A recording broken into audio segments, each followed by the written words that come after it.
আসসালামু আলাইকুম। আমি কিছু বাংলাদেশ সম্বন্ধে সত্যি ধারণা তুলে ধরি। সেটা হচ্ছে এই যে বিমান যে একটি দুর্ঘটনায় সেখানে একটা পানির বোতল ৩০ টাকা। আমরা কীরকম বাঙালি, একটা পানির বোতল ৩০ টাকা, সেই পানিটা এই সময় কেন ৬০০ টাকা বিক্রি করা হয়?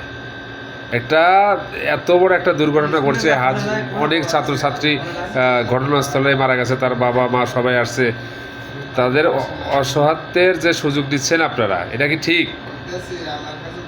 আপনারা মানুষ না কি?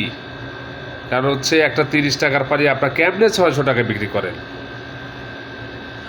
আপনারা অন্য কান্ট্রিতে তাকায় দেখেন, যারা বিনামূল্যে পানি হচ্ছে দান করে থাকে, অথচ আপনারা একটা ৩০ টাকার পানি কেমনে হচ্ছে আপনারা ৬০০ টাকা হচ্ছে নিতে পারেন?